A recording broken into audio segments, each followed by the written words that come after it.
Kondisi mobil listrik di dunia sekarang sudah berkembang. Saat ini kita sudah banyak melihat kendaraan listrik. Sebenarnya sudah 10 tahun lalu Indonesia gencar-gencarnya sosialisasi pengembangan mobil listrik bersama Kemenristek. Dilihat dari beberapa stakeholder yang udah ada di Indonesia itu juga udah mulai memfokuskan untuk membenahi diri ke arah kemunculan mobil listrik. Tentu aja perspektif, apalagi dengan adanya peraturan presiden tentang percepatan program kendaraan motor listrik berbasis baterai di Indonesia. Perubahan yang semakin cepat mengharuskan kita untuk turut bergerak cepat. Nah, kita bisa melihat ini bukan hanya dari peluang bisnis, tapi ini juga sebagai sebuah momentum untuk kebangkitan di negeri ini. Bagaimana kita mengajak anak-anak muda Indonesia supaya mereka menjadi manusia-manusia yang ikut di dalam peradaban perkembangan mobil listrik. Arjuna itu tim mobil listrik yang sudah berdiri dari tahun 2011 dan sekarang kita sudah memasuki generasi 9. Tahun sekarang kita ada 36 orang, itu yang dari mekanis, ada dari teknik mesin, dan elektronis itu dari teknik elektro dan elins, lalu untuk non-teknis itu terbuka untuk semua jurusan. Untuk Departemen Mekanik sendiri itu kami bertanggung jawab terhadap hal-hal mekanikal yang ada dalam mobil. Di departemen ini kami dibagi menjadi 5 divisi yang berbeda, yaitu ada divisi sasis yang bertugas untuk mendesain dan memanufaktur sasis serta komponen-komponen pengamannya. Terus ada divisi Vehicle Dynamics bertanggung jawab untuk mendesain kaki-kaki serta sistem pengereman. Kemudian ada divisi Aerodinamis dan Body itu untuk membuat body serta komponen aerodinamis. Terus ada divisi Drivetrain and Steering untuk komponen drivetrain serta sistem kemudi. Serta ada divisi Electronic Enclosure yang menunjang segala keperluan elektronis pada mobil.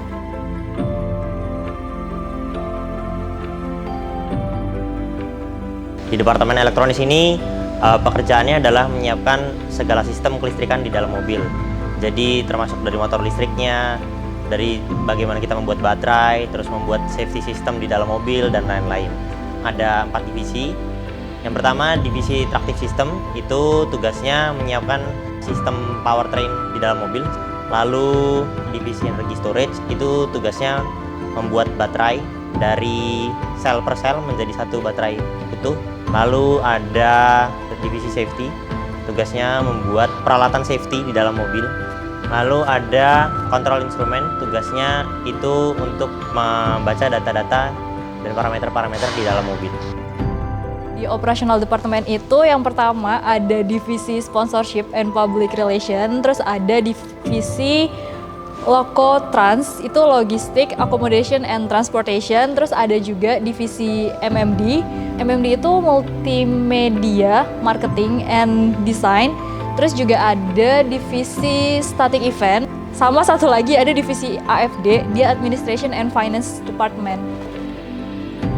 Mungkin kalau misalnya dari segi di atas kertas, pencapaiannya Arjuna itu udah banyak banget, baik dari segi nasional maupun internasional. Kalau misalnya dari dulu kan kita base-nya ada di KMLI, itu sampai tahun 2016, terus kita maju ke FSAE Jepang, dan tapi menurutku pribadi, untuk pencapaian terbesar dari tim Arjuna sendiri itu ada saat ketika pandemi kemarin, kita pandemi terus lomba kita batal, dan itu pencapaian terbesar banget karena di situ kita nggak nyerah. Ya udah, kita tetap coba cari lomba-lomba apa yang kita bisa ikutin, dan ternyata kita malah dapat hasil yang sangat memuaskan. Waktu itu kita juara 2 di dunia.